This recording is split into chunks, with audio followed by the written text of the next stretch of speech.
Hey everyone, address or be associated to a virtual switch, either a soft switch or a hardware switch. That is, we are actually creating switches within the physical switchboard. But what is the difference between a soft switch and a hardware switch? Well, the difference is that in soft switch, the implementation itself is done at the software level and not on the hardware level. That is similar to saying, okay, port 1, port 2, port 3, you all belong to a soft switch that we will name it marketing, and it will have an IP address of 10.0.0 and so on. In a virtual hardware switch, the implementation is done over the physical ports themselves, where each port, each interface is configured in its hardware level to be a part of the same hardware switch. That is a much superior way to handle traffic, and in terms of performance, it makes a huge difference. Now, whenever a traffic enters the switch and it is destined to one of the interfaces that belong to that switch, decisions are made by the physical switch itself, its forwarding table, which is actually the MAC table. Alright, so let's configure a hardware virtual switch. Alright, so let's move over to our command line, config system virtual switch. And now if I'll type the get command, I will see that currently I don't have any virtual switch already configured. So let's name one. Let's call our virtual switch, let's call it marketing. And let's set it up from the physical switchboard.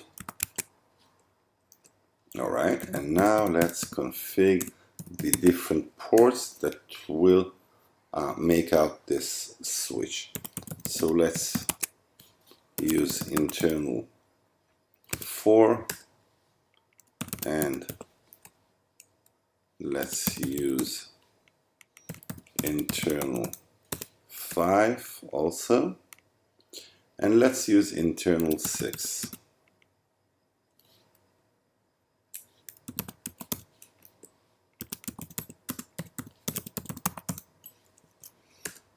Alright, let's get back to our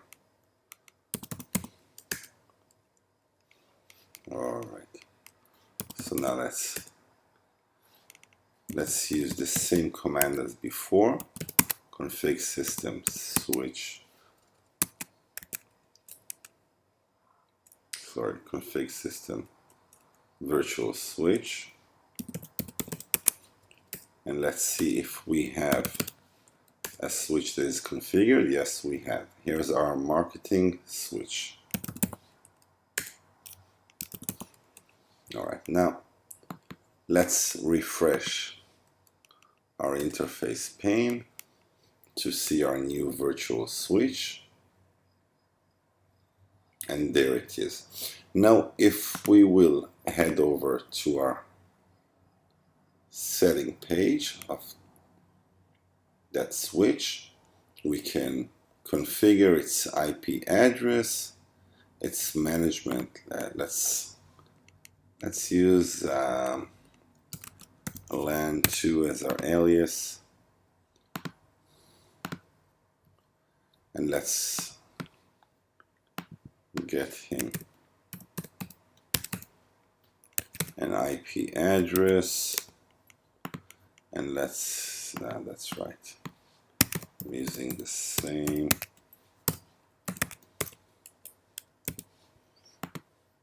Let's allow anyone to connect to it using HTTP and HTTPS, and let's allow ping also. And every device, every appliance that will connect to that subnet will get an IP from its DHCP server. And let's also add up device detection. Okay.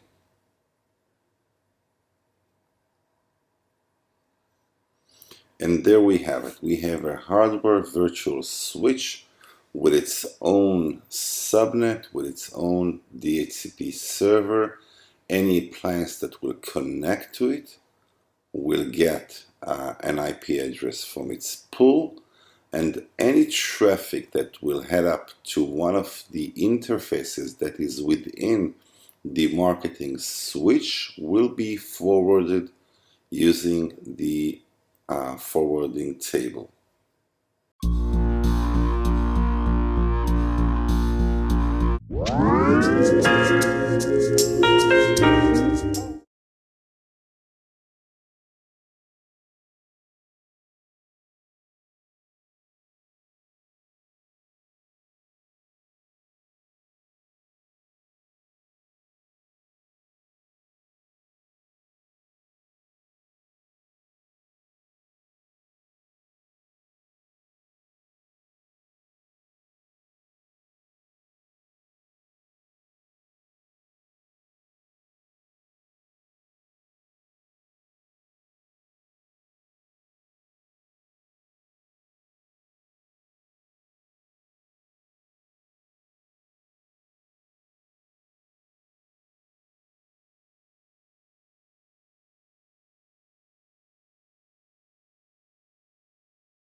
Let me show you the best user setting tips for your Fortigate, and we start right now.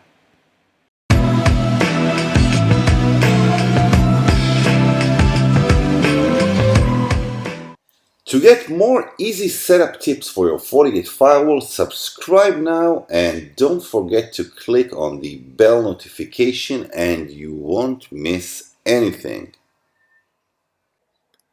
So you have your users connected to one of the interfaces in your Fortigate and you want to set up different settings as authentication timeout and so on.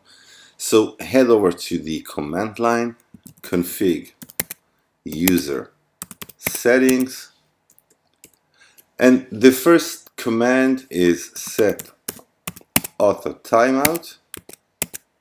Let's move over between the different options, and there you can choose different integers from 1 minute up to 24 hours. Now the default is 5 minutes. Personally, I prefer to set the timeout to 30 minutes. So choose whatever suits you as an administrator and your company's policy. The second command is quite important. Set auto timeout type. Now there are different types of authentication timeout. There's the idle timeout, the hard timeout, and the new session timeout. What is the difference? In an idle timeout, Fortigate has to see traffic that is coming from the user. If it doesn't see traffic coming from the user's IP address for the time we configured as the authentication timeout, well, it deletes the authentication entry and asks the user to authenticate again. Now, in a hard timeout, it doesn't matter if there is a traffic or not. After the authentication timeout passed, the user will be asked to authenticate again. That's a hard timeout. The last option, use session timeout. Well, that's the case where you have a timeout. Let's say it's 5 minutes. You head over to a site, you start to download a file. Now, after 5 minutes, the file download is not terminated. It still goes up and downloads to your computer.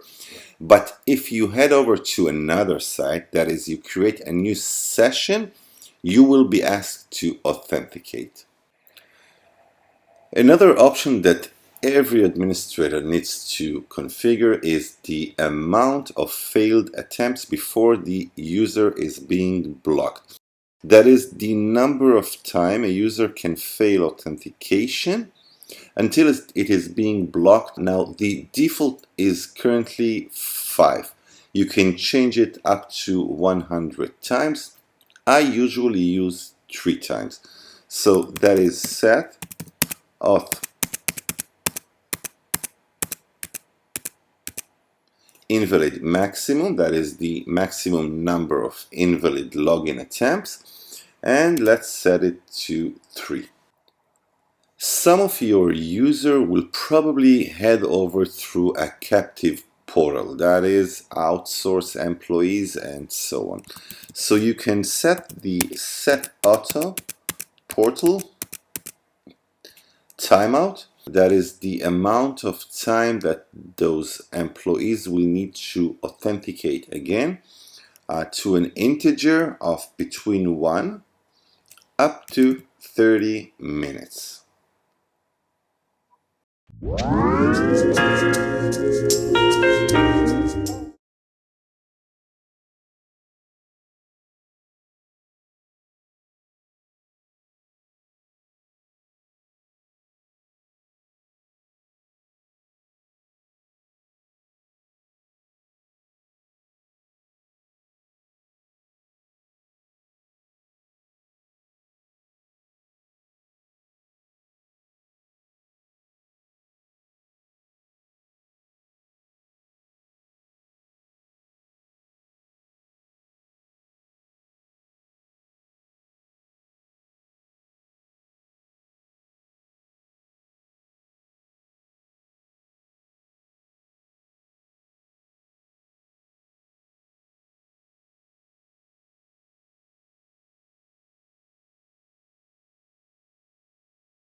One of the key elements of any authentication scheme is the usage of passwords. We use passwords all over in our Fortigate.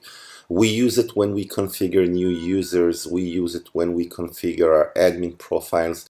We also use it when we configure SSL or IPsec VPNs. We use passwords all over. We will look at password entropy, how random or how difficult it is to predict your password. Let's start.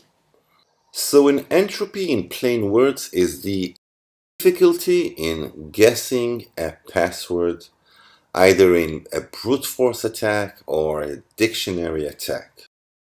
Now, how do you calculate entropy? Well, you do it using the length of your password, the complexity of your password. Are you using uppercase characters, lowercase, or maybe you're using uppercase and lowercase? Are you using symbols? Are you using numbers? The more complex your password is, there is much more entropy. And the last parameter is the randomness of your password. The more random it is, it adds up more entropy. Now, randomness is an issue when it comes to computers, since computers can actually generate a pseudo-random numbers.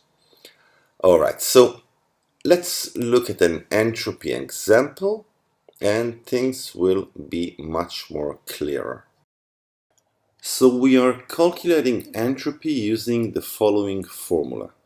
H equals L. L is the length of your password. H is the total binary bits of an entropy. Entropy is calculated using bits. And N is the number of possible symbols in a password. So a password length of 8 characters from the entire alphabet, that is uppercase, lowercase, symbols, and numbers, will get us to an entropy of 2 to the 52. So this password has about 52 bits of entropy, and it is a strong password. The higher your password entropy, the less predictable your password patterns are for a computer. As far as password, 36, 37 bits of entropy are rather good. Another example is when we use a keylog that has only 10 digits, that is 0 to 9. So if we use only 5 characters, you know what? If we use 4 characters, we usually use 4 characters as our passwords in a panlock keypad. So that is 10 to the power of 4. 10 to the power of 4 is 10,000. So the key space of the password is 10,000 passwords. If we use 5 characters, out of the 10 digits, it is 10 to the power of 5, which is only 100,000 passwords, and the entropy is only 16 bits. So this is not a good password in the digital world. It may be a good one in the physical world. If we use only lower letters in the English alphabet, we have 26 letters in the English alphabet, and we use a password of 7 characters. That is 26 to the power of 7. It gets us to a total of 8.3 billion passwords. The entropy there is 32 bits only, so still it is not a good password. If we use 8 characters out of the 26, that is 26 to the power of 8, we have 208 billion possibilities. That's the key space. The entropy is 37, which is quite good, though nowadays we use passwords with more complexity, that is using the uppercase and the lowercase plus numbers and symbols.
We can use the command line to diagnose and learn more of our SD-WAN member interface.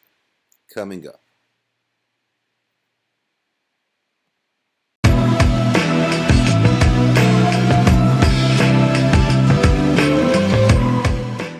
To get more easy setup tips for your Fortigate firewall, subscribe now and don't forget to click on the bell notification and you won't miss anything. We can use our command line while configuring SD-WAN for different tasks. One of them is to use different protocols that will be used towards the server that was chosen in the health check. So if we look at the performance SLA, let's choose one. And we can see that on the graphical user interface, we only have two options to ping our server, that is using ping and HTTP. Now, if we will use the command line, config sys virtual WAN link, config health check.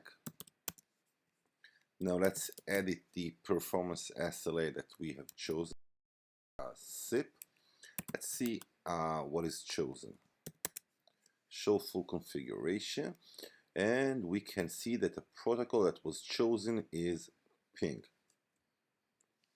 Let's set protocol, and now you can see that we have the ping option, the TCP echo option, the UDP echo option, HTTP, and TWAMP. So that is something that is available on the command line and not on the GUI interface. Another thing that we can do or actually see using our command line, let's use the diagnostic virtual WAN link. Let's choose the SIP. You can't see it that way. Let's choose the SIP health check. Now we can see the status of each member in our SD-WAN, in our virtual SD-WAN interface. In terms of packet loss, we can also see it on the graphical user interface, but that is also one way to look at the different members. We can see that it is alive. We can see that we have no issues currently with packet loss. And we can see the statistics for latency and jitter. Currently, the other members are not alive since I have not enabled them on my Fortigate.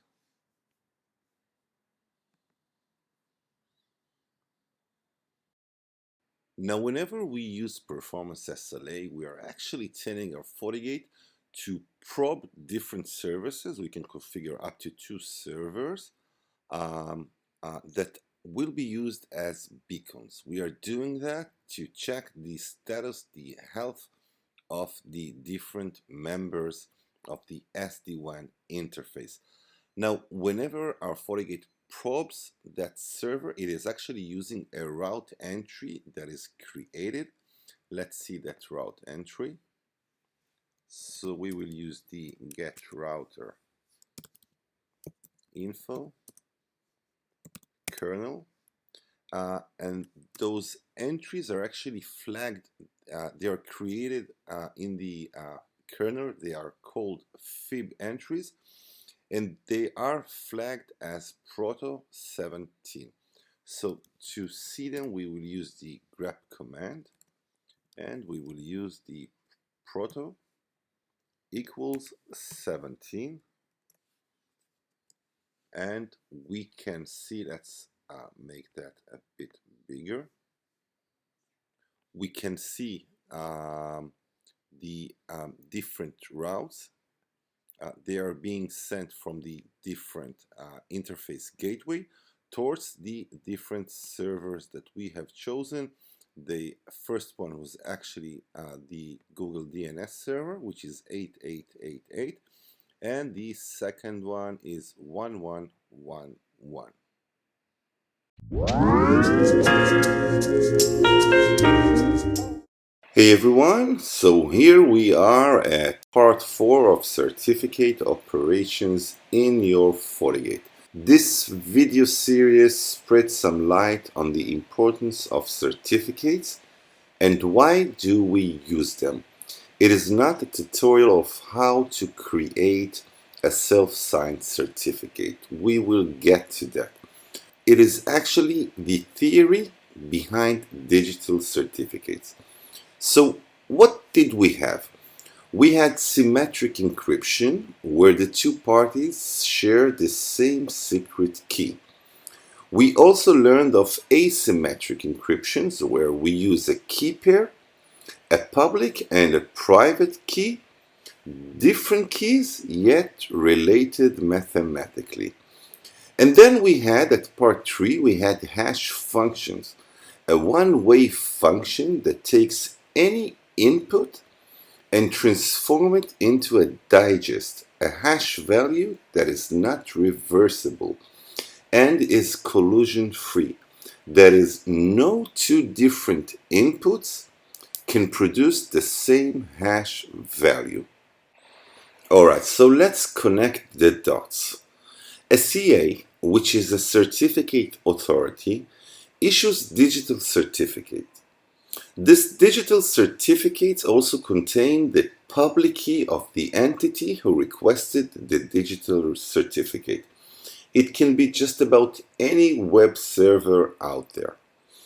Another thing that it does is signing the digital certificate. How it does so?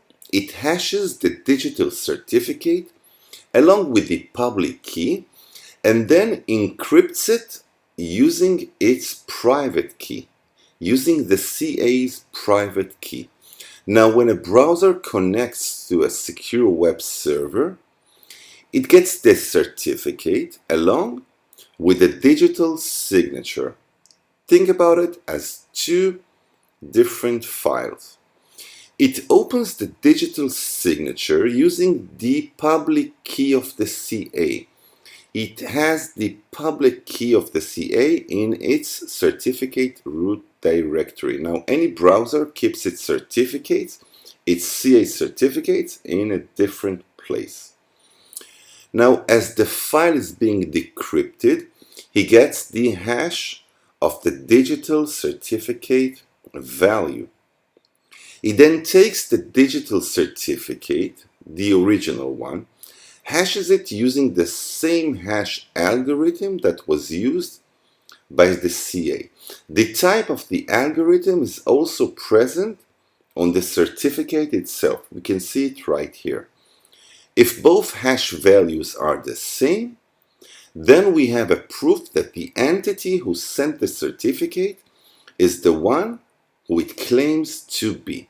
So we have used asymmetric encryption and hash functions to prove the authenticity of the entity.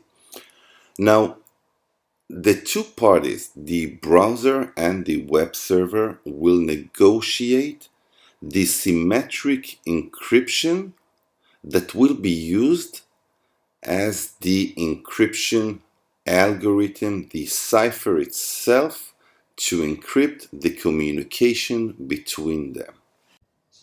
We saw that we can list processes, sort them out, and even terminate them whenever they demand too much resources. On our last part of knowing your processes, we will see how we can, in one CLI command, see the topmost CPU demanding processes.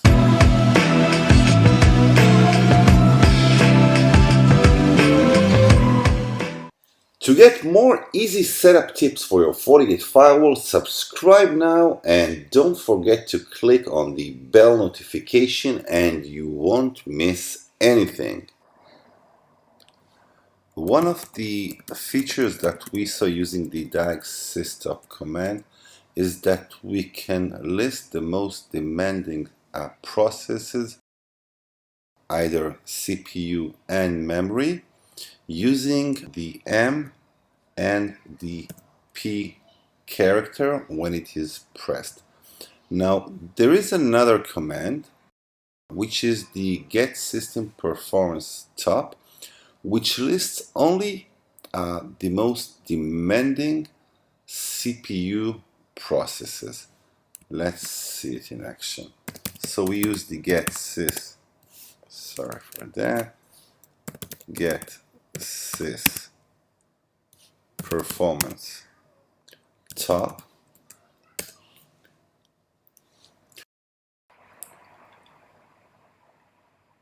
Now you will see the most demanding processes, the most CPU demanding processes at the second most right column.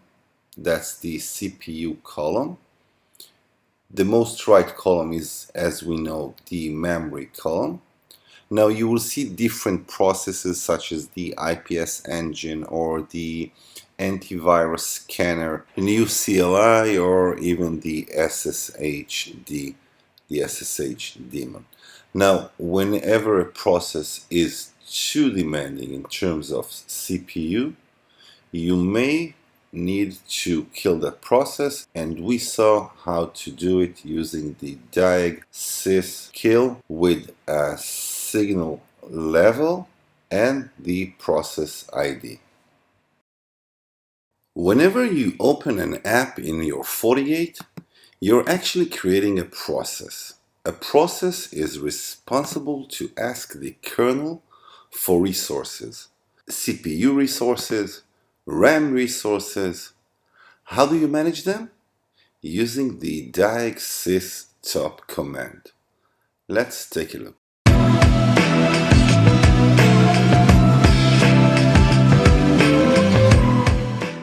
To get more easy setup tips for your Fortigate firewall, subscribe now and don't forget to click on the bell notification and you won't miss anything.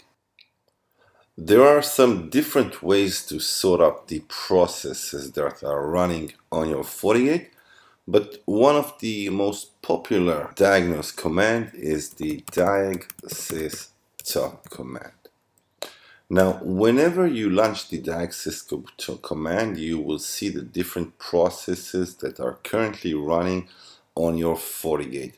Now, you can filter those processes using the diag top, and now you can set up a number, an integer that will actually behave as the interval between the processes and the amount of processes that you wish to see. I've chosen 5 and 20 processes. So I have 20 processes and the interval that they will refresh is 5 seconds. Now let's take a look at the information that is being shown here. Let me stop just to look at those processes without interfering. So what I have here is the name of the process. New CLI is the JavaScript command line, HTTPS, the DNS proxy, and so on. I also have the process ID, which I may use if I wish to kill that process. I have the state of the process, which can be a process that is running, as this one, or a process that is asleep. Moving on to the 2 more pieces of information that we have. The first one is the amount of CPU that a process is using, and the second one is the amount of memory that the process is using. Now you will also see above the processes some gibberish, such as the 99i. What does it mean? It actually means that currently the CPU is currently 99 idle, so there aren't many processes that consume the CPU resource. You can also see the amount of free memory that our Fortigate has. That is the number that comes with the F character on the right. And lastly, the 1S actually mean the percent of system processes that are using CPU. In other words, that is actually the CPU usage in percent of system processes. That's the overall information that we get using the diag system. But how do we kill processes, and how do we toggle between processes that consume more CPU or more memory? That is coming up in the next video. Once you have deployed your access point or bunch of access point in your company space, get familiar with the term channel utilization. The more it is utilized, that is the percent of time the channel is busy transferring packets, when more energy is detected, the less throughput you will get.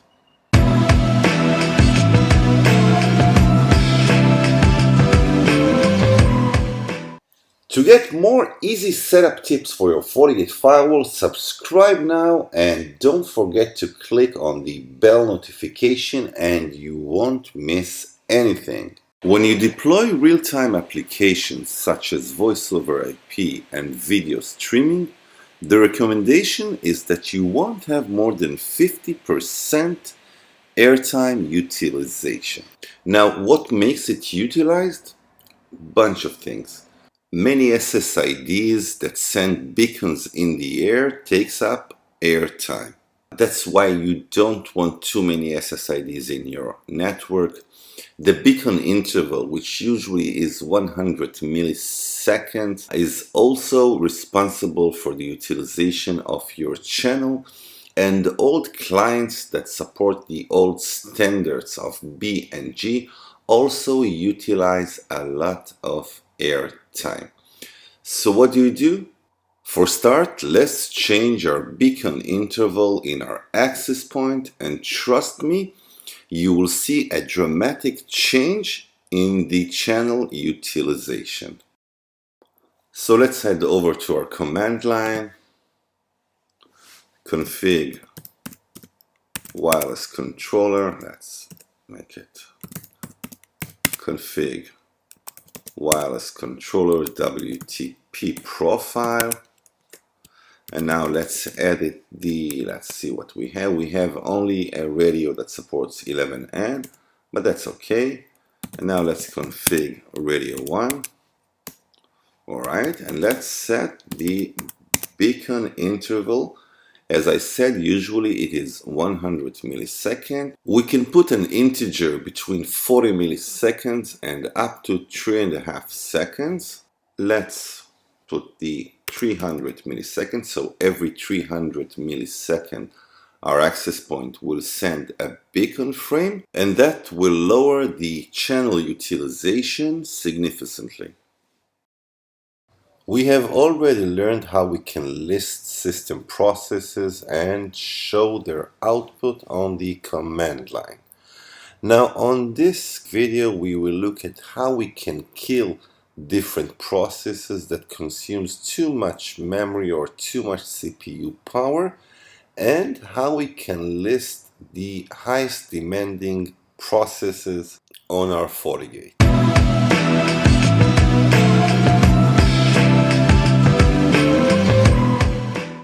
To get more easy setup tips for your Fortigate firewall, subscribe now and don't forget to click on the bell notification and you won't miss anything. So you're using a high-level encryption in your VPN, you're using IPS to scan different patterns and anomalies, you're using antivirus, and you keep logging of just about anything. Well, all of that consumes lots and lots of CPU resources and memory. Let's take a look at the diag system command. Let's make an interval of 20 and with 10 processes. Alright, now using the M character, you just need to type the M character. We can sort out the processes that consumes the highest memory and in our case it is the DNS proxy. If we press the P character, that P is for CPU, we will see the different processes that consume the highest CPU resources, and in our case it is HTTPS daemon. Now the next step is to kill the process that causes you lots of issues. That is the last step before you reboot your Fortigate. Let's do a Control C. To kill a process, you use the diagnostic kill. Now you enter what is called a signal. That is a term that comes from Linux and Unix, which is actually a polite way to ask your system to stop the process, and it can be a more aggressive way to tell your system, it depends on the number, to tell your system to kill the process. Now we can use different signal numbers. We will use 15, which is an aggressive way to tell your system kill that process, and we will list the process ID. Now the process ID, as we know, is the second column. So let's use the DNS proxy process, which is 94. Alright, now we have just killed that process. And here we can see that the DNS proxy process has actually been terminated. We saw that we can list processes, sort them out, and even terminate them whenever they demand too much resources. On our last part of knowing your processes, we will see how we can, in one CLI command, see the top most CPU demanding processes.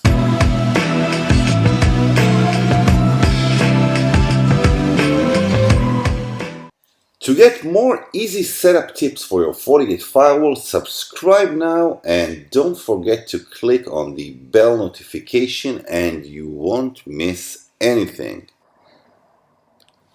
One of the features that we saw using the diagnostic command is that we can list the most demanding processes, either CPU and memory, using the M and the P character when it is pressed. Now, there is another command, which is the get system performance top, which lists only the most demanding CPU processes. Let's see it in action. So we use the get sys, sorry for that, get sys performance top.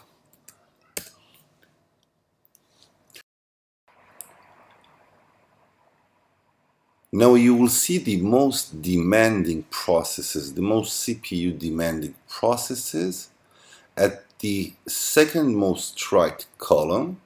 That's the CPU column. The most right column is, as we know, the memory column. Now you will see different processes such as the IPS engine or the antivirus scanner, new CLI, or even the SSH daemon. Now, whenever a process is too demanding in terms of CPU, you may need to kill that process, and we saw how to do it using the diag kill with a signal level and the process ID.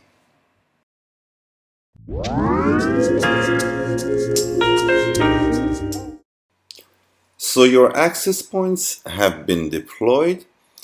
How can you limit the amount of clients that will connect to your access point, to a specific access point? Client limitation is crucial whenever you have high density deployments and you want your clients to move between access point whenever there is a good signal strength between them and an adjacent access point. Well, you can limit the threshold, you can limit the amount of clients. It can be 10, 20, 30 clients per access point. But you can also control the threshold, the load balancing threshold. So whenever a client has enough signal strength to another access point, it will roam to that access point. Let's see how we do it. All right, so let's use our command line to enable the access point handoff, to limit the number of clients to that access point, and to configure a threshold. So let's configure the wireless controller WTP profile. There it is. And let's use one of the default profiles, which is the 11N only. Let's configure the radio. And let's set the access point handoff to enable. All right. And now let's move back and configure the handoff station threshold and limit it to only 15 clients. So only 15 clients will connect to that access point before the load balancing mechanism will start to work. And the last thing to do is to set the handoff RSSI. And let's use a handoff RSSI of 30.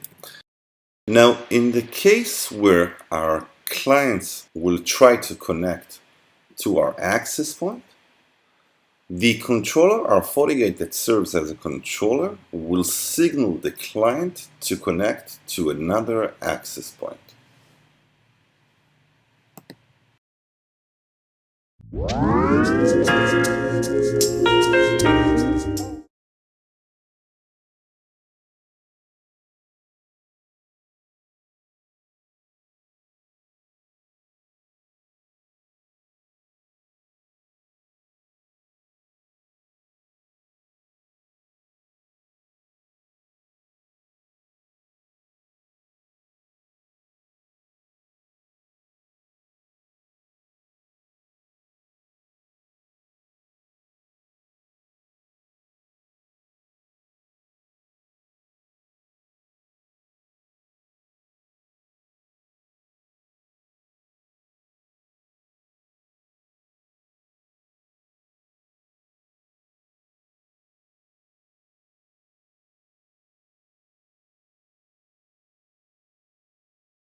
One of the key topics that you will master using your Fortigate firewall is policies. So, what is a policy?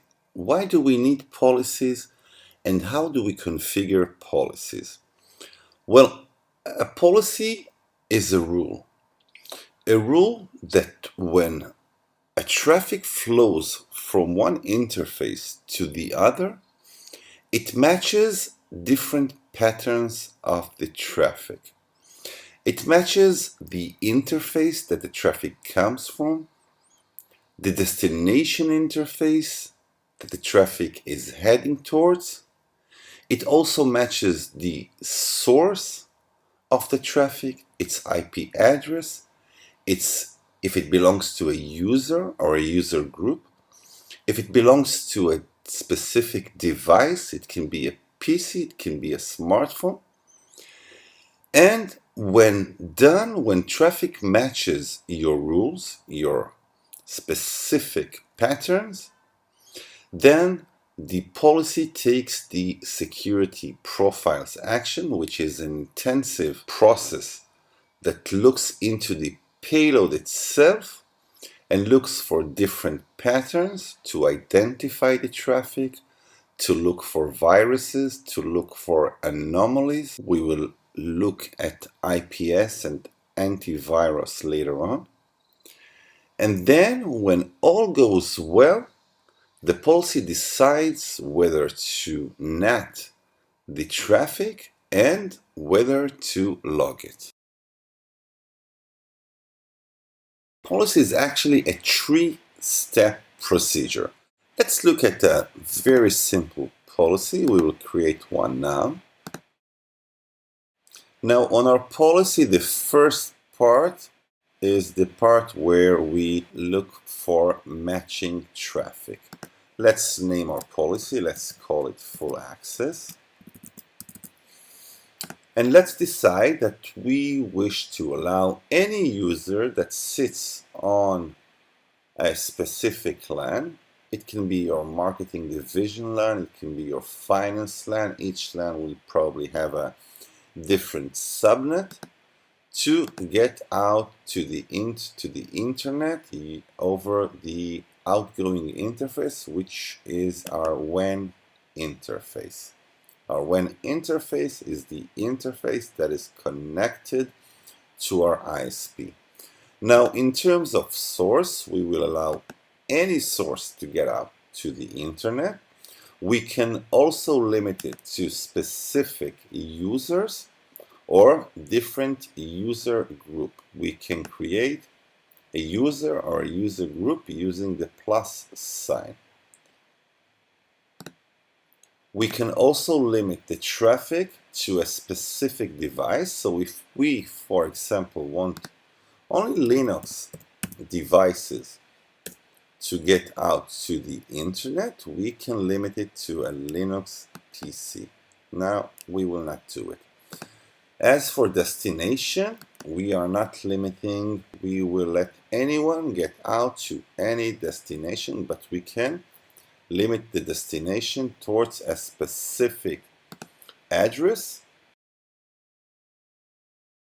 As for scheduling, we can limit our policy to work on a specific day, on a specific hour, but we will not do it. Anyone can get out to the internet always. And the last part of the first step in our policy procedure is this service. We can limit this service to be HTTP, HTTPS, or any other service, any other protocol that we wish to limit our users, but we will not do it. Users can use just about any protocol, any service.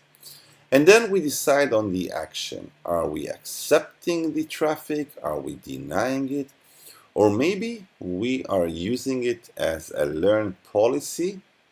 A learned policy is a very specific policy that actually triggers security profiles beneath that no one really knows that it's there, and it learns our traffic and creates a report that we can look into and see users' traffic, most used applications, threats, and so on. The second part is the UTM profiles. We can initiate any UTM profile, any security profile on our policy. And the third part is whether we are enabling NAT. We have seen how NAT works using a NAT overload, IP pools, or maybe central NAT. And then we decide whether we want our policy to be logged with log all sessions or only security events. That's the basics of a simple full access policy.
If you enabled Web Application Firewall on your Fortigate, then you need to know of XSS, cross-site scripting, one of the most known and malicious attacks on web servers.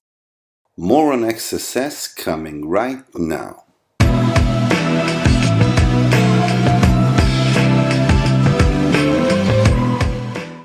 To get more easy setup tips for your Fortigate firewall, subscribe now and don't forget to click on the bell notification and you won't miss anything. When you think of web apps, any web app, in its basic, it is built around three components. That's the very basic. There's HTML, the markup language. There's the programming language which adds interactivity into the page itself. We usually use JavaScript. And there's the CSS, which is responsible for the styling.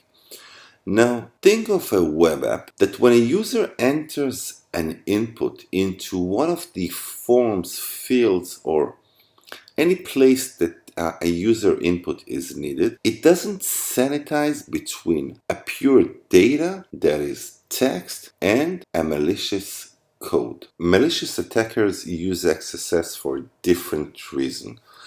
It can be a harmful reason, such as changing the look and feel of the web app, its background image, or color or type of font, but it can also be used to steal cookies from the user, to grab screenshots of its computer, or to even insert a keylogger that will send any keystroke to a specific URL. There are actually two types of XSS attacks. The first one is reflected XSS. That is XSS attack or malicious script that is reflected on the victim's browser. And the second one is stored XSS, which is the malicious code that is stored in the web app database and is executed every time when the user calls the specific function. Now, what can you do with XSS? Well, just about anything. If you head over to XSS payloads, you can find out different JavaScript payloads that can be inserted as a malicious code on a web app field or form and can be used to capture keystrokes, can be used to take screenshots out of your screen, or even grab images from your webcam. So XSS is pure evil when it is used in the hands of the wrong man.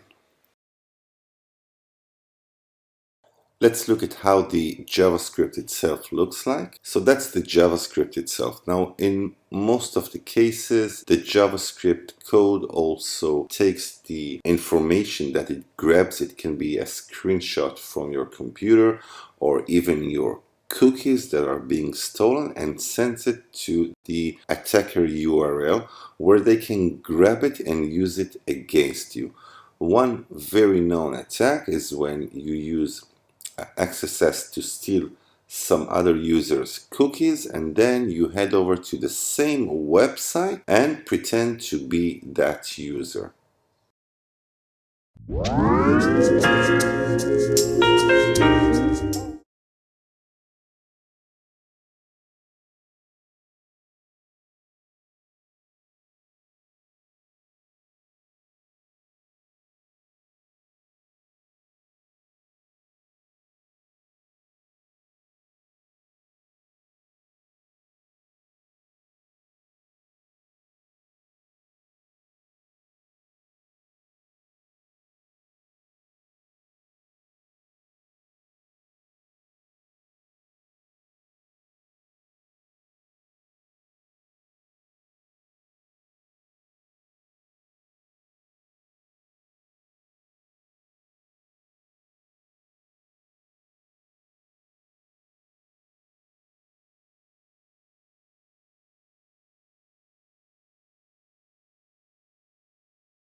Five best tips for using your antivirus within your Fortigate. The first one, choose whether to use it in a flow-based mode or a proxy-based mode.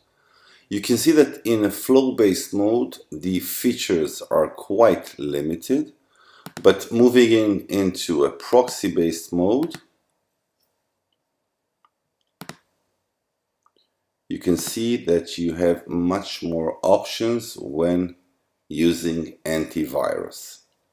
The second tip, choose your database. There are actually three main databases that you can use within your Fortigate. There's a fourth one, which is a compact database, but you can use the config antivirus settings and set the different database. You can use the default database, the extended database, and in specific Fortigate modules, there's also the extreme database, which actually includes just about any signature. Our third tip is use grayware and heuristics. Now, when you scan using antivirus, the first step is to look for known signatures. The second step is to look for grayware. Grayware is not by definition a malware. It is an unsolicited program that usually downloads to your computer without you ever knowing about it. A good example is an adware. So how do you enable grayware? Again, config antivirus settings, set grayware. Now you can enable or disable. My tip, always make grayware enable. Alright, now for the fourth tip, use heuristics. Now what is heuristic? Heuristics, let's just, alright, let's config antivirus, but this time not settings, but heuristics. Now heuristics is actually an analysis of behavior, the way a file behaves. Now, Fortigate looks for different patterns, and if the file behaves in a suspicious way, you can determine what to do with it. Now you can set mode to pass the suspicious file, you can block the suspicious file, or you can disable the heuristic features. Now, why do you need, or why do you want to disable this feature? Because it adds up much more false positive events. So use it carefully. My fifth tip and the last tip is use hardware acceleration for antivirus scanning. Now, acceleration works only on the flow-based antivirus, not on the proxy one.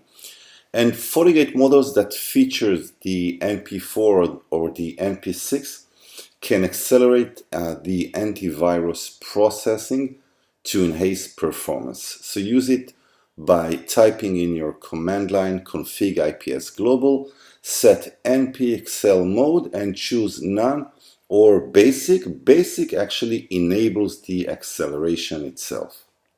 And the last tip that I have for you guys is don't forget to subscribe to FortiTip.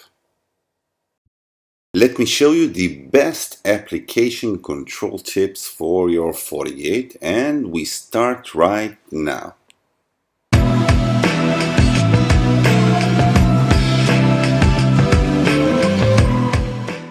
To get more easy setup tips for your Fortigate firewall, subscribe now and don't forget to click on the bell notification and you won't miss anything. Application control scans your traffic, your network traffic for applications that you wish to control. Now it does so using the IPS, the Intrusion Prevention System engine, and its protocol decoders. Now the order of the operation is quite significant. The first thing it scans is the application override, that is different signatures. The second thing is filter override, where you can group applications that have the same behavior, such as excessive bandwidth. And the last thing it does is scans for the different categories. So if you wish to block a category such as gaming, and yet you wish to enable a specific game such as the Battlefield game, you can do it. And let's just select the signature, and Fortigate will start by scanning application override. It will see that the Battlefield game is, let's make it allow, let's make it a monitor, in monitor mode. It will allow the game, still it will monitor it, keep logs of it, and then it will look for the filter overrides. Currently we don't have anything in the filter overrides, and then it will look at the categories where it will block any other game. When the IPS engine finds a match to an application, it tells your Fortigate that it found an application ID number. Now, Fortinet keeps a database of some thousands of applications. Each one has its own ID. If you wish to see the different IDs for the different application, you use the CLI, config application list, edit 0, config entries, edit 0, and then set application and a question mark. And now you can scroll between the different applications and their ID. The next tip may seem obvious, but I have seen cases where users created application control sensor and believed that it is globally enabled on any firewall policy. Well, that's not the case. Whenever you create an application sensor, name it, and then use it in your different policies, and the application sensor will be available only through that policy alone.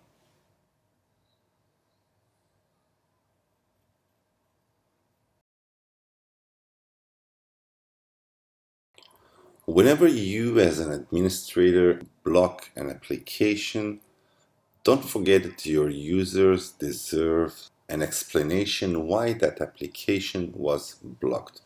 So for an HTTP-based application, you can use the replacement messages for HTTP-based application. Make sure that it is enabled.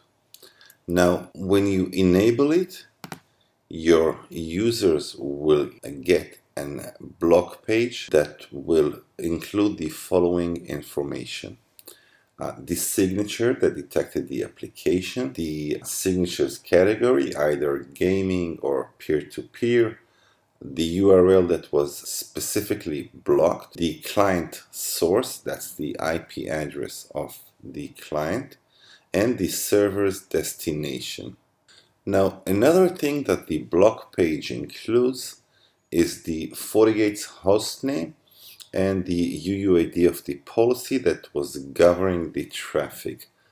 It is good in an organization that you have many FortiGate devices. You can look up at the hostname of the FortiGate and tell which FortiGate actually blocked the traffic. Now our last tip, which we will include a specific video on it in the coming future, is traffic shaping. You can actually traffic shape any application and allocate guaranteed bandwidth or maximum bandwidth to that specific application. It can be your Netflix or whichever application you use the most. Now you configure a traffic shaper and you configure a traffic shaping policy. That traffic shaping policy can be determined on a specific policy and specific categories such as video and audio, where you can actually select different applications such as the Netflix application.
Fortigate captive portal in 3 minutes. Here's how.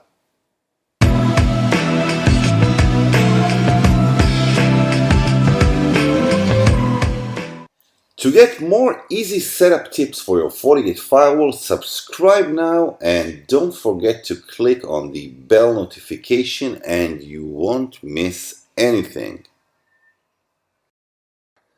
So you have outsourced employees connected to one of your interfaces and you wish to restrict the access to the network. What do? You use captive portal. How? Here's how. The first thing to do is to create a new user group that is dedicated to those outsourced employees. So let's create one. Let's use the guest as our user group, and let's use email as a method to deliver the password for that captive portal. The expiration of the account is 4 hours, but you can change it. That's the first step. The second thing to do is to create an administrator that is responsible only for the provisioning of the guest accounts. So let's use my name, let's use a password, and let's restrict that admin for guest accounts for the outsourced employees. Now, the third thing to do is to head over to that interfaces that our employees will connect through. And let's move over to the security mode. Let's choose, usually it is none. Now, we will use captive portal. We will restrict it to that outsourced employee group. And we finish the third step. Let's create a policy that will allow outsourced employees to get into the network and outsource EMP. The incoming interface is the interface of the outsourced employees. The outgoing is our WAN. Source will be all and will be outsourced employee user group. Destination is all. Service is all. All right. Now let's log out and let's get into the new admin page that will allow us to create password for those employees. Now let's use my email, and Fortigate will generate a password that we can print it out or send it via email. Now if we log out again and enter with our super admin credentials, we will see that in our user group, we already have one member, which is the member that we have sent the password to that email.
Hey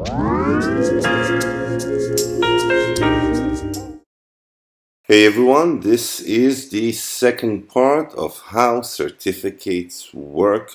We will unleash the mystery of certificate, and in this part we will look at asymmetric encryption. Well, asymmetric encryption works using a key pair, two different keys that are related mathematically. Now, one key, which is the private key, should be kept safe. That's the secret key. The second key is a public key. Anyone can use it, anyone can look at it. You can encrypt using the private key or using the public key. You cannot encrypt and decrypt using the same key. You have to use the second pair in order to encrypt or decrypt. Now, we will look at OpenSSL and how do we generate a key pair. One is a private key and the second one is the public key. But the beauty of asymmetric encryption or using a key pair is the fact that they're not only used in encryption, they are also used to authenticate the identity of the second peer. A server that wishes to have a digital certificate must generate a key pair. It must generate a public key and a private key. There are different algorithms that will allow it to do so. We will use RSA. Now we'll use OpenSSL, GenRSA, and let's name our key pair. Let's name it Fortigate, and let's contain it in a PM format, which is a container that will include both keys. And let's decide that the size of the keys will be 2048 bit. And that's about it. Now, if we wish to see both the public key and the private key to inspect them individually, we can do so using the following command: OpenSSL RSA. Let's insert the file that we have just created, fortigate.pm, and let's get the public key out of it, and let's name it mykey.pub. All right, it's writing it. Let's see how it looks. Let's open the key, and that's our public key. Now, if we wish to see the private key, we can use the following command: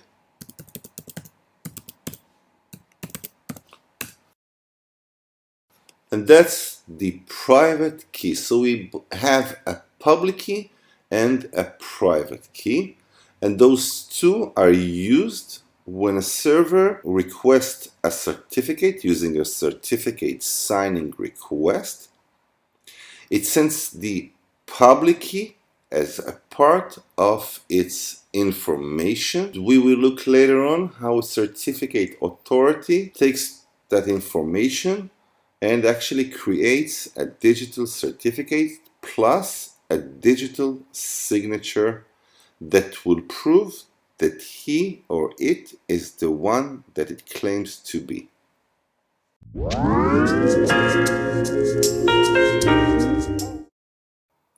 Hey everyone, back to Fortigate certificate, and in this part 3 we will look at hash functions.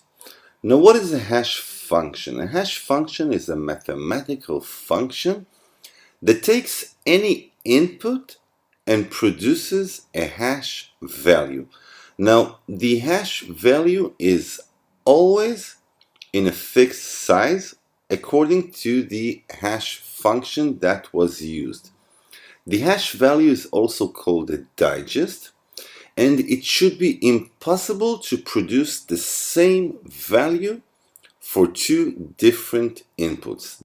So the function is actually collision free. Now, a hash function must be quick. It has to produce the hash value very fast, and a slight change on the input should change the entire hash value completely. So even if we have a 1 gigabyte file full of text and we change a comma in one of the sentences, the hash value will change completely.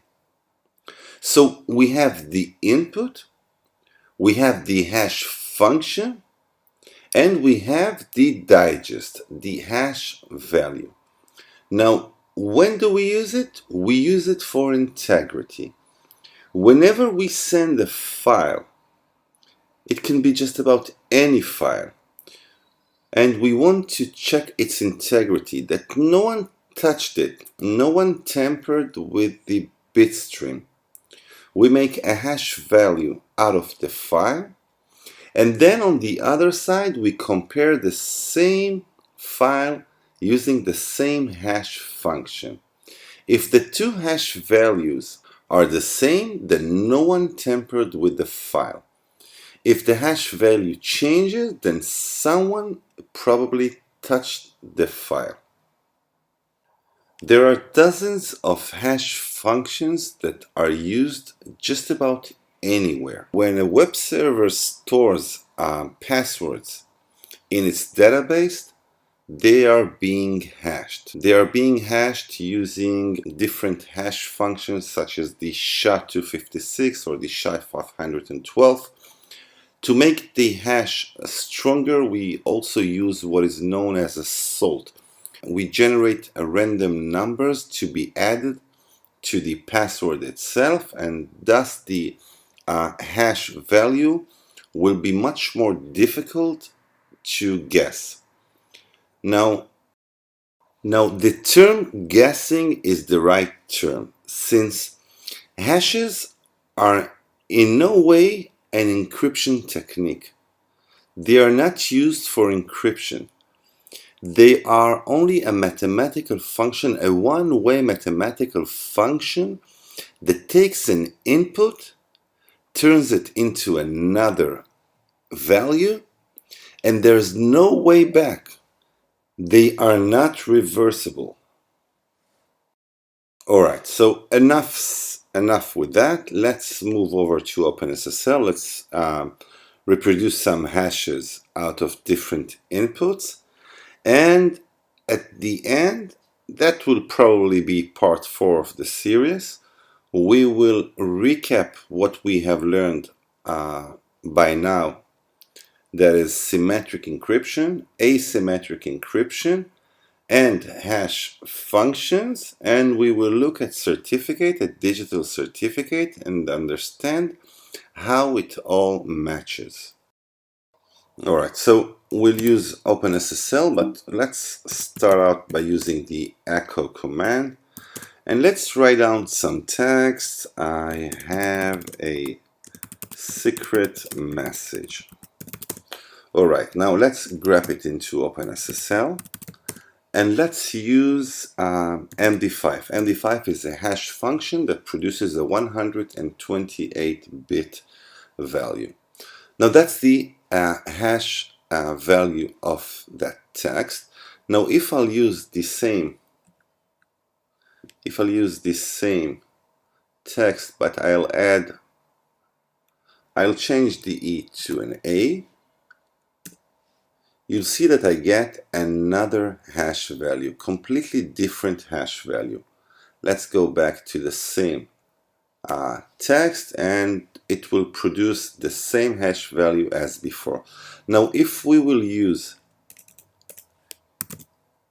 the SHA-256 hash function, you can see that we actually get the output as a 256-bit value. It is much stronger than MD5. We can also do it using the 512-bit, which produces stronger hash value. Now, how does it all have to do with digital certificate and digital signatures? We will look at it in our next video, which will be the last part of the series. But let's just look out at a digital certificate. And as you can see, we have the public key, which is the asymmetric encryption. We also have a signature algorithm, which is the hash function, as we just spoke about. And in part 4, we will see how it all mixes out with the symmetric encryption to make sure that we have confidentiality, authenticity, and integrity.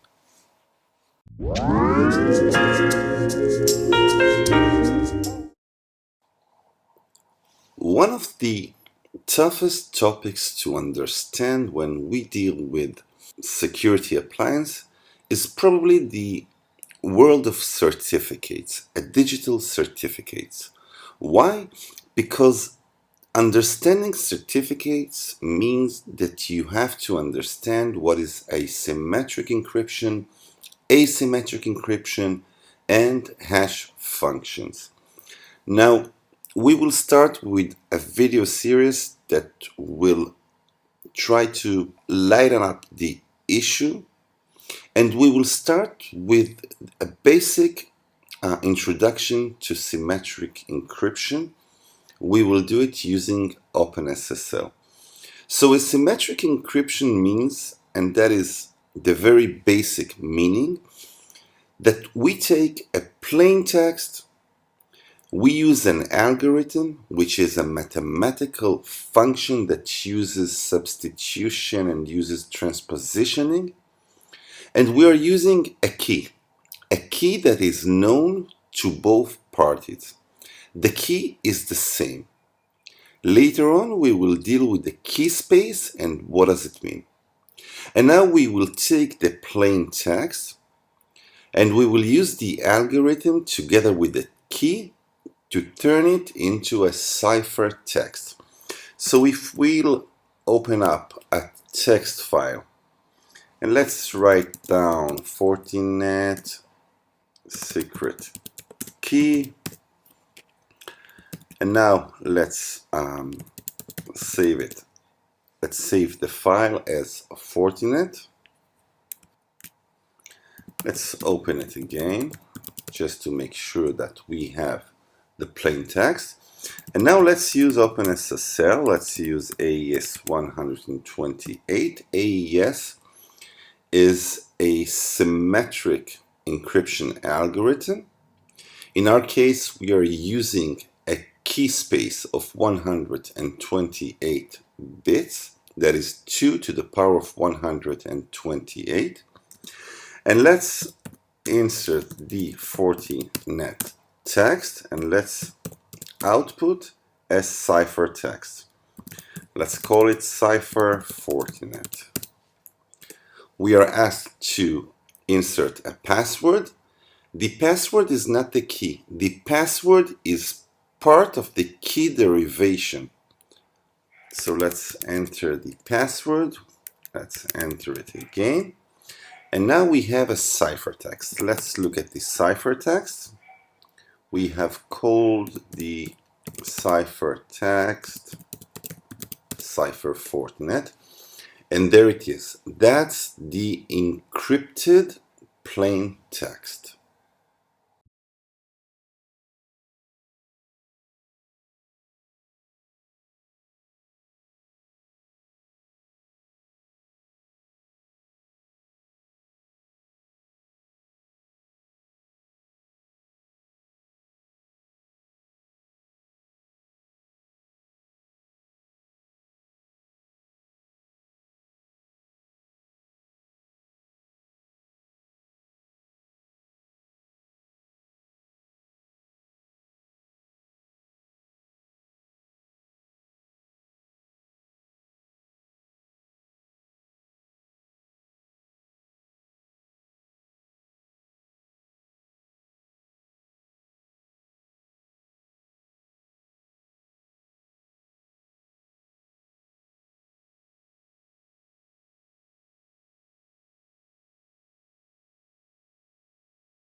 Alright, so here we are at the top 5 diagnostics command for your FortiGate, and we start with the first command, which may look a bit simple, which is the get system status. Now this command is very basic, but it gives you a lot of information. It gives you the virus and the IPS database version. It gives you the serial number of your FortiGate. You can tell if you have a hard disk or are you using only flash memory. It also tells you, are you participating in an HA cluster or not. It gives you information of the operation mode. Are you working in a NAT mode or maybe a transparent mode? Are you using another virtual domain or are you using only one virtual domain? So a lot of information in that simple command. This second command is the get hardware NIC and the interface name. In our case, let's look at our WAN interface. Sorry, it's WAN1. And that tells you of each interface its MAC address. Does it support any hardware acceleration? In our case, we support MP4 Lite. Do you have any dropped packets in your interface? Is the status up or down? Are you working in a full duplex or maybe half duplex? And what is the speed of your interface? In our case, it's 1 gig. Our third command is the get system performance status. Now, personally, I love that command since it tells you a lot of your FortiGate. Now, at the top output, you will see how many CPUs your FortiGate module supports. The following thing is the RAM usage. And at the bottom, the output shows your network traffic, the amount of average sessions per minute, and so on. So you have your CPU usage, you have your RAM usage, and your network usage. Next up is probably one of the most known when you deal with the Fortinet firewall, and that is the diagnose debug flow, which actually shows you the flow of your traffic from the CPU perspective. So you have to enable it. Let's enable.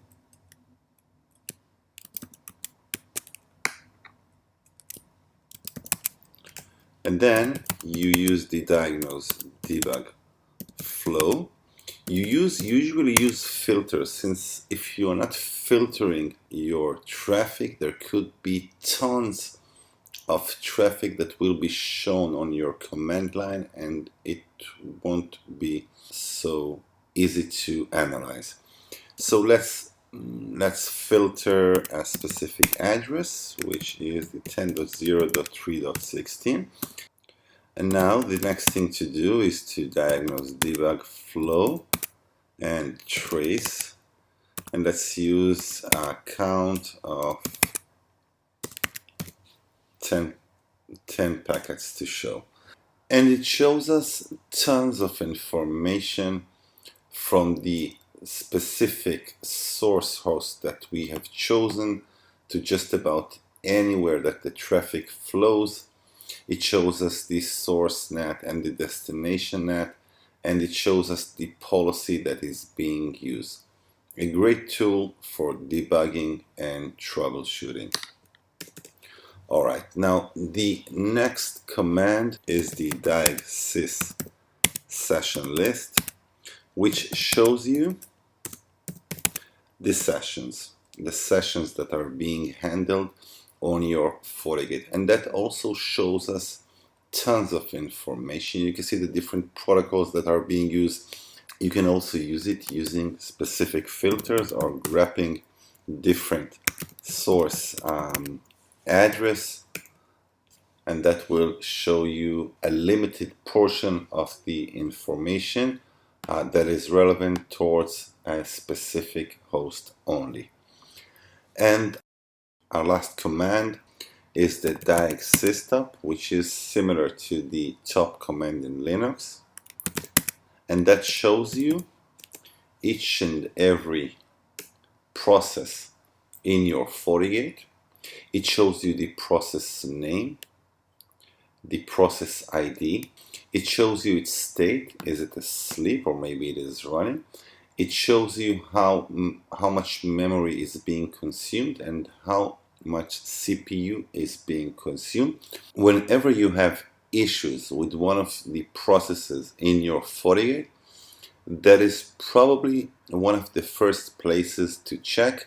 And before we end this video, please don't forget to subscribe.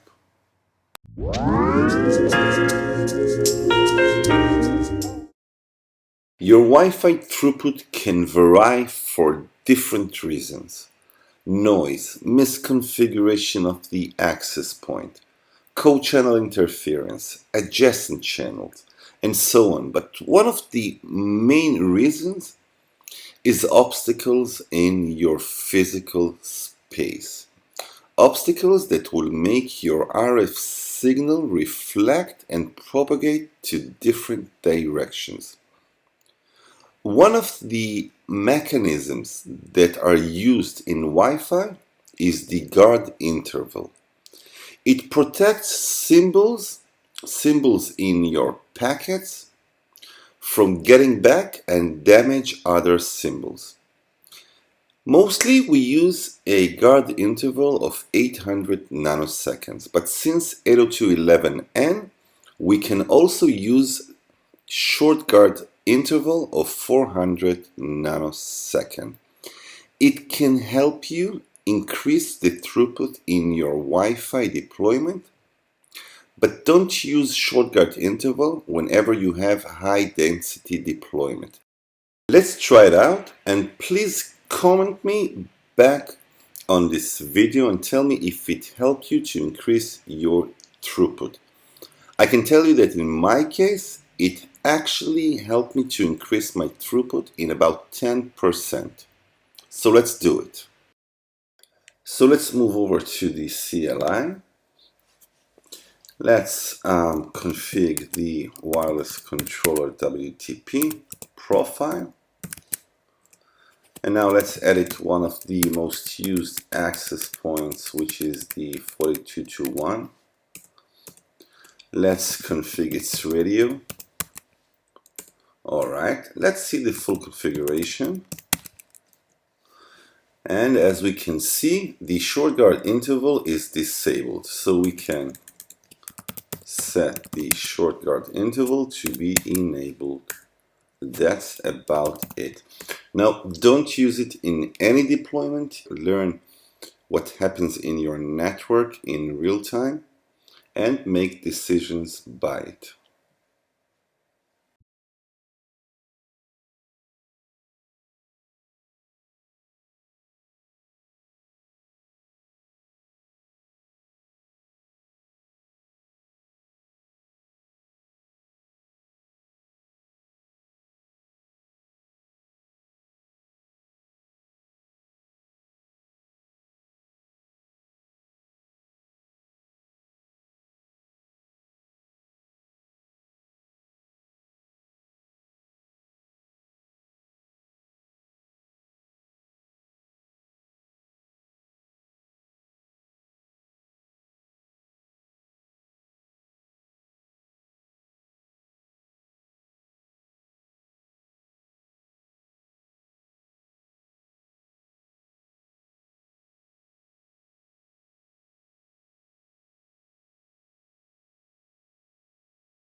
Hey everyone.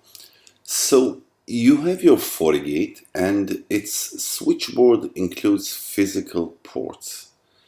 Each can be configured with its own IP address or be associated to a virtual switch, either a soft switch or a hardware switch. That is, we are actually creating switches within the physical switchboard. But what is the difference between a soft switch and a hardware switch?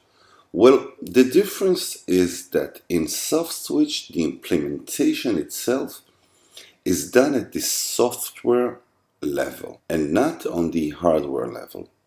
That is similar to saying, okay, port 1, port 2, port 3, you all belong to a soft switch that we will name it marketing, and it will have an IP address of 10.0.0 and so on. In a virtual hardware switch, the implementation is done over the physical ports themselves, where each port, each interface is configured in its hardware level to be a part of the same hardware switch. That is a much superior way to handle traffic, and in terms of performance, it makes a huge difference. Now, whenever a traffic enters the switch and it is destined to one of the interfaces that belong to that switch, decisions are made by the physical switch itself, its forwarding table, which is actually the MAC table. Alright, so let's configure a hardware virtual switch. Alright, so let's move over to our command line, config system virtual switch. And now if I'll type the get command, I will see that currently I don't have any virtual switch already configured. So let's name one. Let's call our virtual switch, let's call it marketing. And let's set it up from the physical switchboard. All right, and now let's configure the different ports that will make out this switch. So let's use internal 4 and let's use internal 5 also, and let's use internal 6.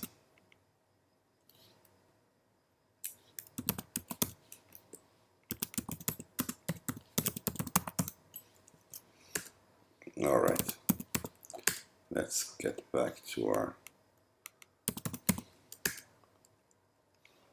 All right. So now let's use the same command as before. Config system switch. Sorry, config system virtual switch. And let's see if we have a switch that is configured. Yes, we have. Here's our marketing switch. All right, now let's refresh our interface pane to see our new virtual switch.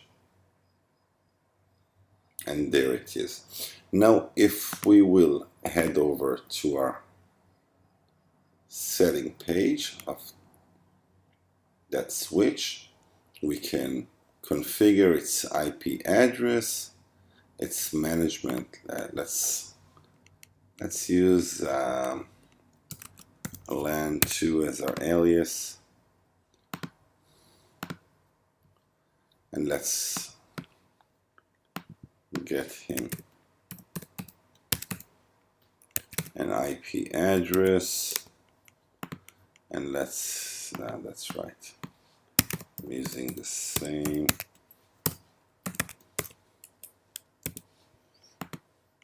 Let's allow anyone to connect to it using HTTP and HTTPS, and let's allow ping also. And every device, every appliance that will connect to that subnet will get an IP from its DHCP server. And let's also add up device detection. Okay.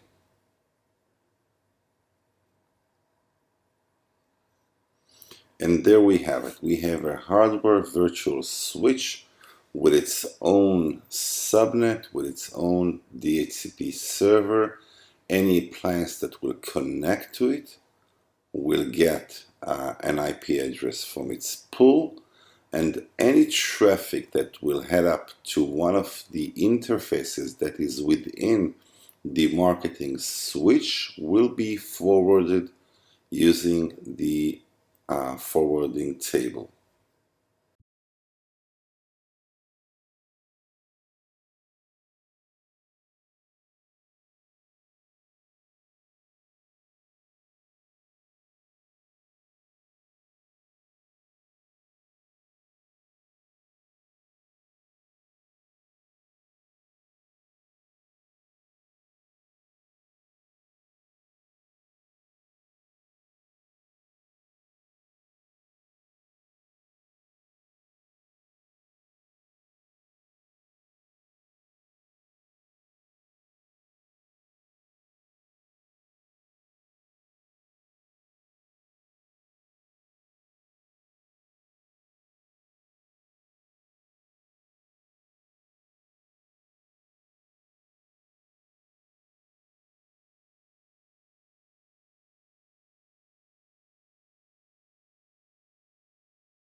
One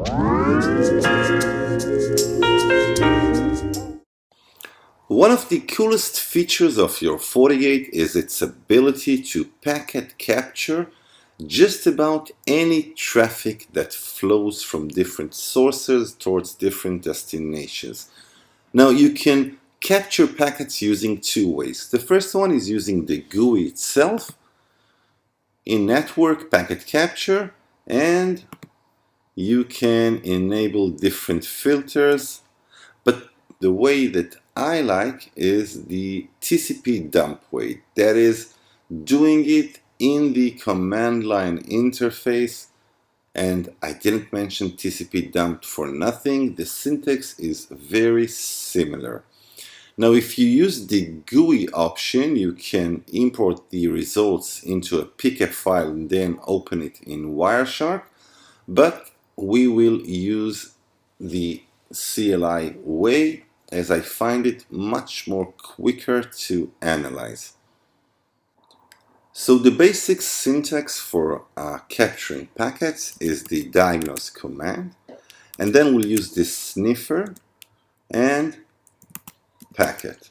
And now we will choose which interface to make the sniffing. Now we will not choose specific interface, so we'll use the any interface. We will not use any filter right now, we will use it very soon.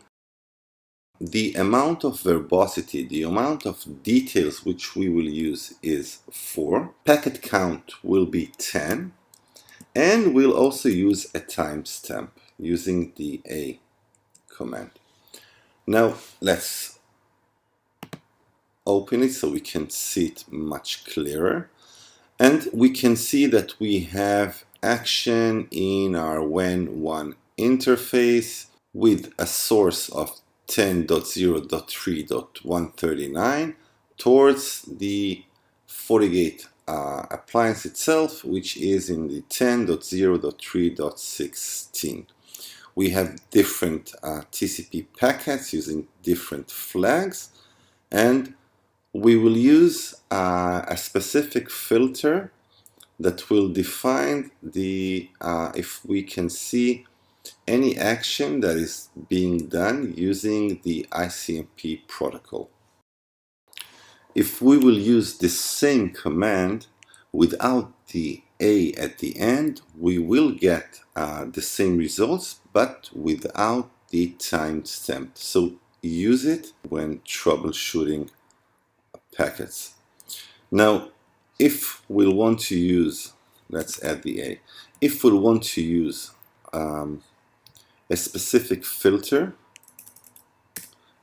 as in the ICMP protocol, so we will see that once we enter the name of the protocol, and take a good notice, we have only 10 packets that are being shown. We can also use 20 packets and we will have 20 packets. We can use many filters in our command. Now you can look at the Fortinet documentary to see which filters are available when doing packet capture, but the most used are source and destination. We can determine specific hosts and specific protocols. So if we use the diagnose sniffer packet any, we can use host 10.0.3.139, which is my Mac, and ICMP as the protocol that I'm looking for. And we will use the verbosity, the level 4 verbosity, which is the default verbosity.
One of the major keys to understand how your FortiGate works is to understand how it handles session, how it handles the dialogue between clients and servers.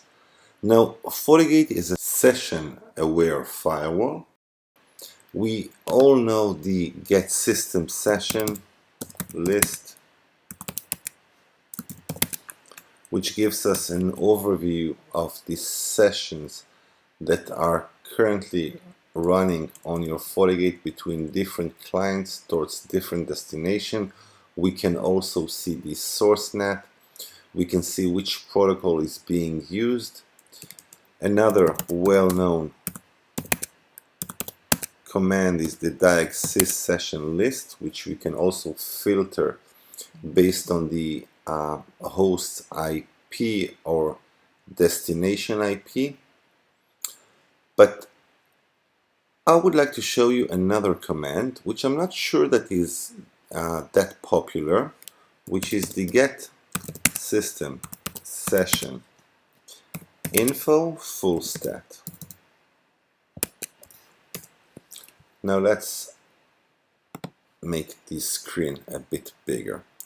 Now what we can see in that command is the session table size, that is the current session table size, the number of entries that is possible in the session table.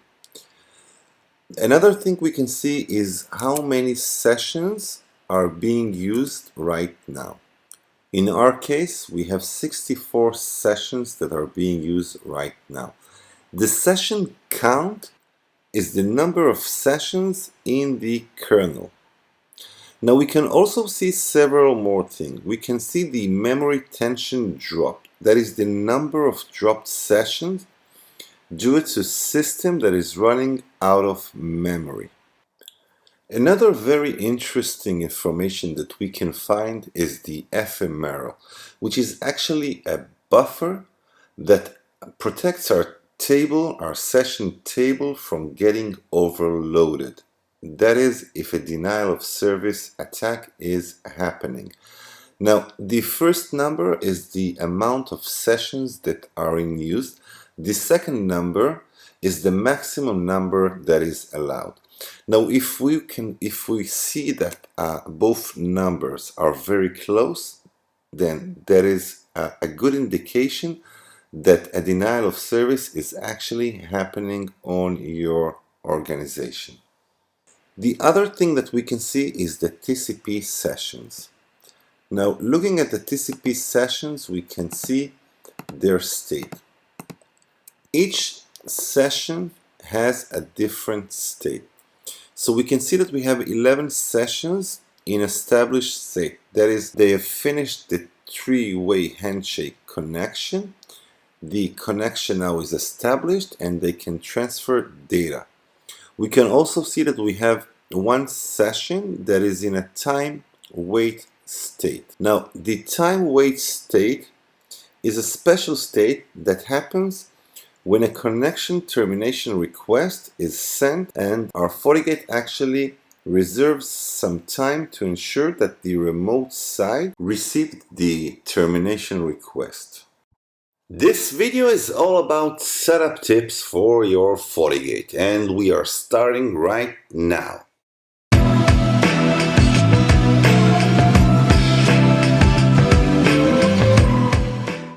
To get more easy setup tips for your Fortigate firewall, subscribe now and don't forget to click on the bell notification and you won't miss anything.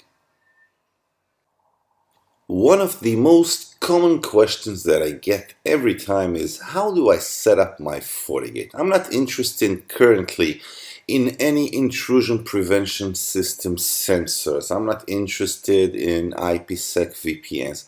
I just have several interfaces connected to different clans and I need to set up my Fortigate for truly a basic operation. So in this video we will look at the basic setup configuration. As you know, in my channel you have tons of videos that deals with different aspects of your Fortigate. So the very first thing is to set up your administrative profile. You're probably the super admin of your Fortigate, so make sure that you connect through trusted host. If you need to set up a new admin, maybe a professional admin that will be responsible for another virtual domain or different aspects of your Fortigate, do it. So the next thing to do is to move over to network interfaces. You probably have different LANs connected to different interfaces in your Fortigate. In each interface, don't forget to write down an alias. It will help identifying which LAN belongs to which interface. Use specific roles for specific interfaces. Use administrative protocols carefully. Don't just let anyone ping from that interface if it is not needed. Use DHCP server and use DHCP server scopes so you can create different DHCP options for that local area network. You can block specific MAC addresses from receiving IP addresses. And use device detection and active scanning. You want to know which devices initiate traffic on that interface. Now the next thing to do is to create or configure a static route that will lead to your ISP. Now it is usually created using the default route, which actually means that any packet that is destined to anywhere and it does not have any entry in the routing table should head up towards the specific gateway, which is usually the WAN gateway. The next thing to do is policy and objects. That is the bread and butter of your Fortigate firewall. It is where you create rules that match any traffic that comes in or gets out of your Fortigate. Assuming that it matches the traffic, you have two decisions. The first one is to accept, the second one is to deny. Now you can create different policies according to different topologies. The basic policy is the full access policy, which allows local area network to get out to the internet through the WAN interface. So incoming interface can be just about any LAN in your network. The outgoing is the WAN interface. Source can be different users' devices, but let's assume that we deal with just about anyone. Destination also can be specific destination, but let's assume that any destination is allowed. You can set up different scheduling and services. Now, Again, you can deny specific protocols, but for our case, we will allow any service. Now, the learn policy is another topic that I have made a video specifically on that, but that's not the issue right now. Now, whenever Fortigate matches the traffic, the next decisions are we going to log the traffic? Are we going to net the traffic? Net is also very, I would say, not difficult, but it is a tough topic to understand. And then it implies the security profiles, which can be antivirus, web filtering, IPS, and so on.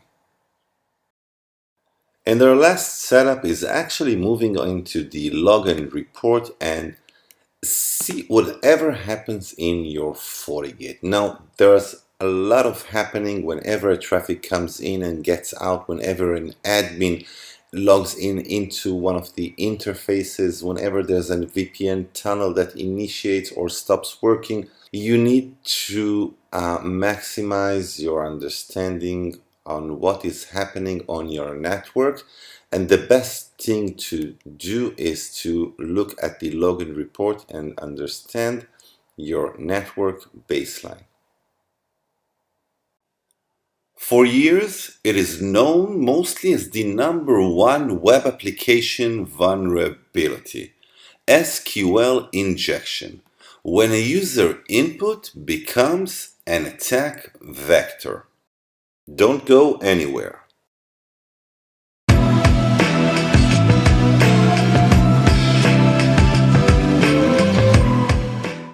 To get more easy setup tips for your Fortigate firewall, subscribe now and don't forget to click on the bell notification and you won't miss anything.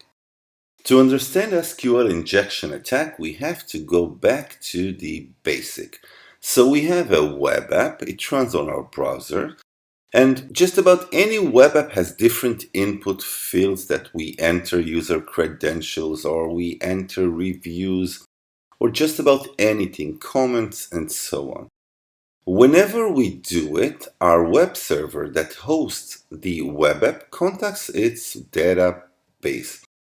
It does so using a very specific language which is called SQL. SQL is actually a structured query language, a special language that allows us as users and allows our web server to update, to delete, or to request information from the database.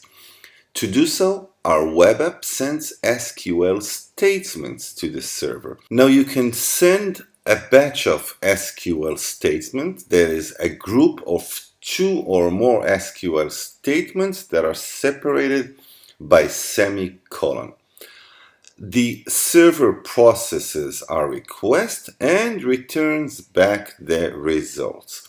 Up until now, fantastic. It works just fine. Now, where is the vulnerability? When our web app just doesn't sanitize. It doesn't sanitize our user input. It doesn't differentiate between plain text that is used as the user input and an SQL statement that is entered in the input field and sent to the database. Let's look more closely. When we have a user input, the code, the application code looks something similar to that. When we enter our name, that is our username, it is being added to the code itself. Now imagine what will happen if I enter the following code instead of my name. It is actually an SQL statement that was entered in our input field. So now our application code looks like that. Offer, which is my username, or 1 equals 1. Now the database pulls down the records for every user. wherever 1 equals 1. Remember, 1 equals 1 is always true. The SQL is actually a valid SQL statement, and it will return all rows from the user's table since or 1 equals 1 is always true. So our pure plain SQL statement is being treated as any other text input. It is being injected directly into our database, and from there the opportunity for a malicious attacker is huge.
Welcome to our Fortigate top 5 tips, and this time we are dealing with the ping command. Tip number 1. When we use the ping command, we use the execute command. So we'll use the execute ping and we'll choose our destination as 8888, which is Google's DNS server. Now we can see that our ping size is 56 bytes and Fortigate sends 5 packets at a time. Now we can change the size of our ping. How do we do it? We use the execute ping options. Let's view the settings.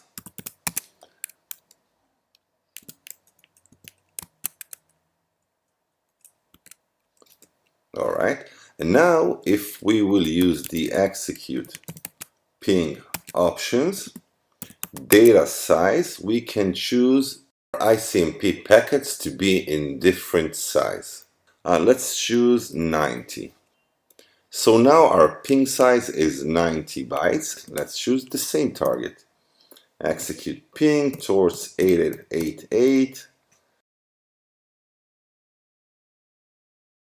And you can see that our ping size is 90 bytes. And to our second tip. Now, if you do networking for a long time, you probably send continuous ping packets towards different destination, different interface. So you have to change the amount of packets to be continuous or to be at a different size than the 5 packets that are sent by default. How do we do it? We use the execute ping options and we use a different repeat count. Currently the repeat count is 5. Now let's change it to 15. And now let's ping again and let's ping the Google DNS server and let's see how many packets are being sent. And we can see that we have 15 packets that are sent.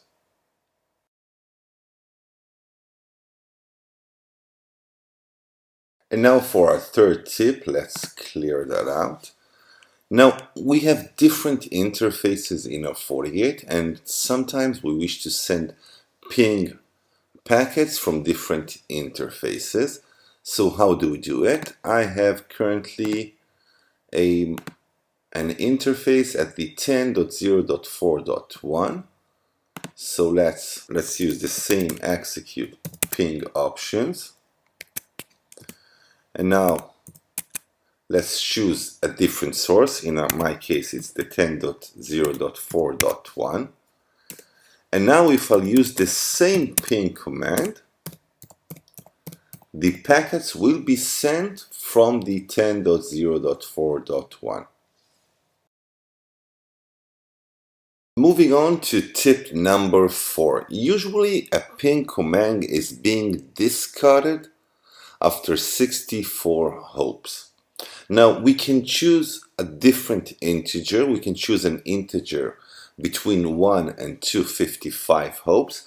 How do we do it? We use the same, sorry for that, we use the same execute ping options, time to live, and let's choose 220 hops, 220 hops, and now our ping packet will be discarded only after 220 hops.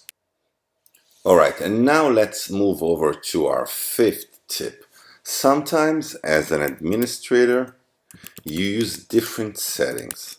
Let's change the settings of our ping command. Let's use a repeat count of 8.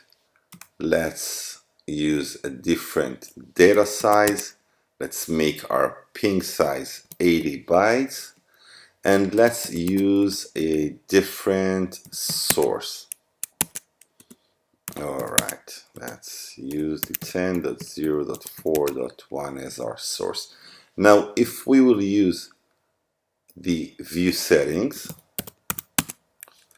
we will see that our repeat count is 8, our data size is 80, and our source address is the 10.0.4.1. Now, you want to reset those settings. What do? You use the reset command.